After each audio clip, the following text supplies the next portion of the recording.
Bigfoot, Sasquatch, that hairy dude. There's so many names for this creature. Welcome back everybody, and I'm your host Emily. You guys absolutely loved our videos about Bigfoot, and I just wanted to say thank you. Today we are counting down part 3 of our list of the top 10 concerning Bigfoot evidence the government is hiding from us. A quick reminder that Bigfoot is a large, hairy, human-like creature believed to exist in the northwestern United States and western Canada. It's described as bipedal, measuring up to 2.75 meters in height and 360 kilograms in weight and covered in dark hair. Blah blah blah blah blah, you already know all of this, so let's get into the evidence. Number 10. How they live. In Washington state, a team of amateur Bigfoot researchers called the Olympic Project claimed to have discovered a collection of nests which belonged to Bigfoot. They had primatologists study them, with the conclusion being that they appear to have been created by a primate. There have been structures of broken and twisted foliage seemingly placed in specific areas, which have been attributed by some to Bigfoot behavior. In some reports, lodgepole pine and other small trees have been observed bent, uprooted, or stacked in patterns such as weaved and crisscrossed, leading to some to theorize that they are potential territorial markings. Some instances have included entire deer skeletons being suspended in high trees. Some Bigfoot researchers allege that Bigfoot throws rocks as territorial displays and for communication and audible blows struck against trees or wood knocking. Number 9. Where the species came from. Primatologist John R. Napier and anthropologist Gordon Strensenberg have suggested a species of Paranthropus as a possible candidate for the Bigfoot's identity, such as Paranthropus robutus with its gorilla-like crest skull and bipedal gait. Paranthropus is characterized by robust skulls with a prominent gorilla-like sagittal crest among the middle line, which suggests strong chewing muscles and broad herbivorous teeth used for grinding. Now, it's great that they believe this, but fossils of Paranthropus are found only in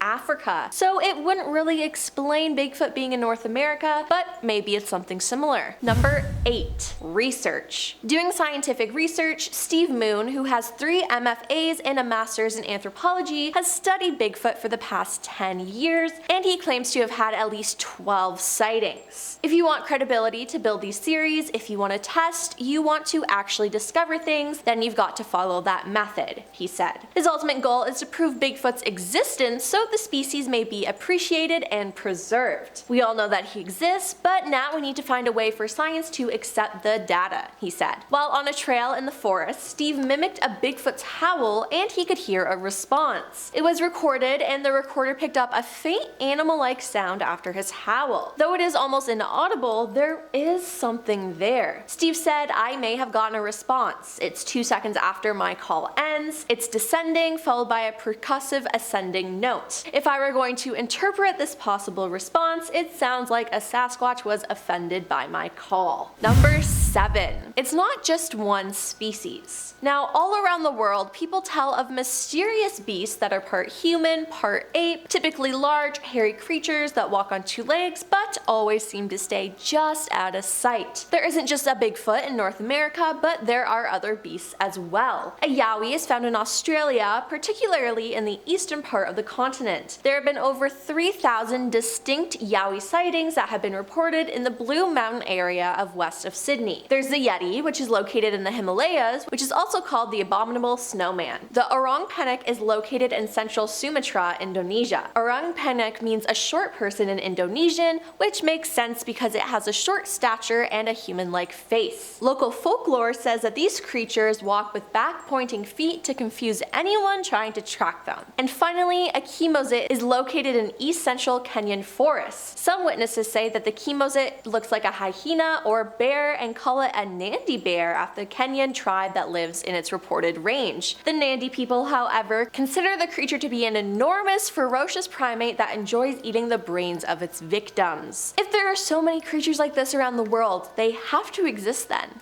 right? Number 6. The theory. There have been many studies surrounding Bigfoot, and one study was conducted by John Napier and published in his book Bigfoot, the Yeti, and Sasquatch in Myth and Reality in 1973. John wrote that if a conclusion is to be reached based on scant extant hard evidence, science must declare Bigfoot does not exist. However, he found it difficult to entirely reject thousands of alleged tracks scattered over 125,000 square miles, or to dismiss all the many hundreds of eyewitnesses' accounts. John concluded, "I'm convinced that Sasquatch exists, but whether it is all it's cracked up to be is another matter altogether. There must be something in the Northwest America that needs explaining, and that something leaves man-like footprints." Number 5. Recently spotted in Pennsylvania. The Bigfoot Field Organization, aka BFRO, has their own website filled with hundreds of stories of people spotting Bigfoot. On the website, a story was posted by a user saying, "On October 5th, 2022, while my boyfriend and I were biking on the ghost town trails near Emmitsburg, Pennsylvania, we saw a Bigfoot coming about 150 yards in front of us. He was walking along the trail towards us. We couldn't see his face, but when he saw us, he turned around quickly and walked into the woods. As we went by, we looked into the woods and didn't see anything. It was really shocking as there were no sounds or smells. As he was walking, you could see how big his stride was, and there was a huge space between his legs. We thought this was a once-in-a-lifetime thing and thought it was so cool. Yes, Bigfoot does exist." And just in case you think the BFRO just took a submitted report, the site reported that it did a follow-up and spoke with the witnesses. It even names them on the site, and they found their testimony to be credible. The investigator who put it all together, Matthew Moneymaker, who was mentioned in part 1 of the series. If you haven't seen part 1 and part 2, check them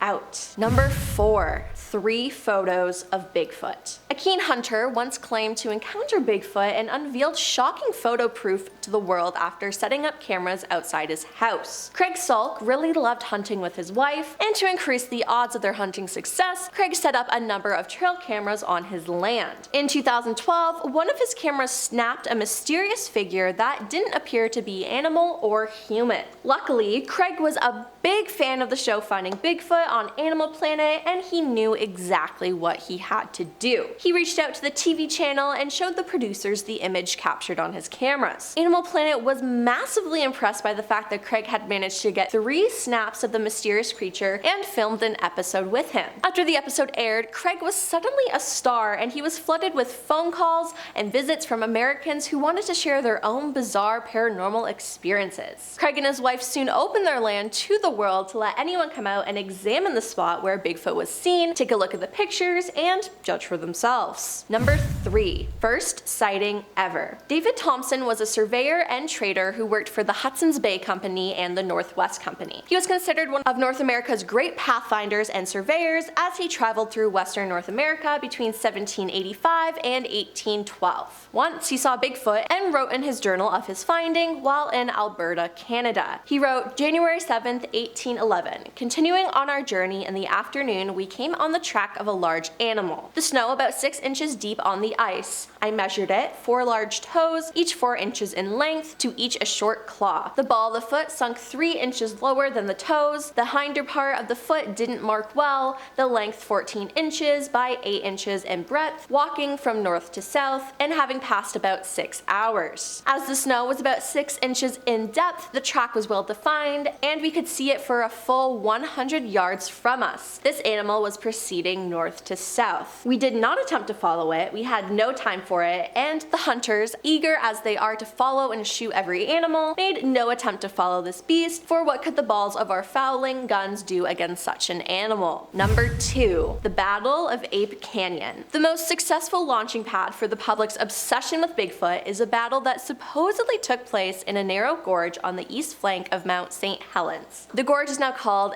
Ape Canyon. That's where, in the summer of 1924, a group of gold prospectors stumbled out of the woods shaking and glassy-eyed to tell of a 7-foot-tall ape-like animals attacking them with boulders. Fred Beck and 4 others described coming upon gorilla men near where they had built a small cabin. They saw 4 of the giant animals moving through the forest with erect, human-like strides. They were covered with long black hair, their ears were about 4 inches long and stuck straight up. They had 4 toes, short and stubby. body. The witnesses estimated each animal weighed around 400 pounds. Taken aback at the sight of the huge beasts, Fred fired his rifle at one of the creatures and struck 3 times, resulting in the wounded animal toppling off a cliff. This would be a mistake though, as that night the men were awakened when huge stones began hitting against their cabin. Then they heard and felt giant bodies slamming against the walls and door. The 8 men were seeking revenge and eventually tore a hole in the roof, allowing them to target Fred. Many of the rocks fell through the hole in the roof, and 2 of the rocks struck Fred, one of them rendering him unconscious for nearly 2 hours. Then when the sun began to come up, the animals broke off their attack and slipped away. The men then poked their heads out the door, and when they decided the coast was clear, they ran out of the woods. And coming in at number 1,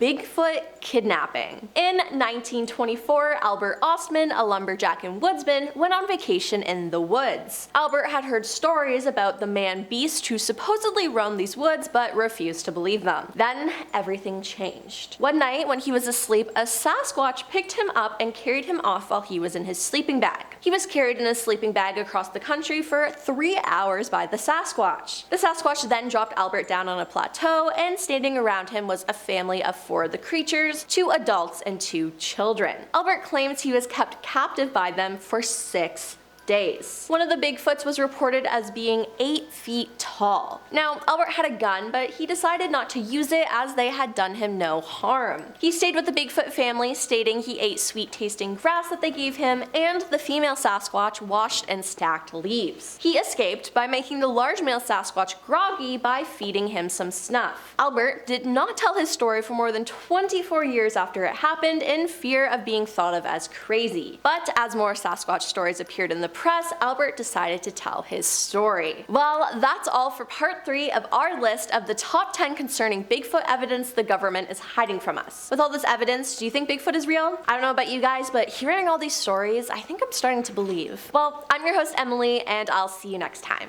Peace.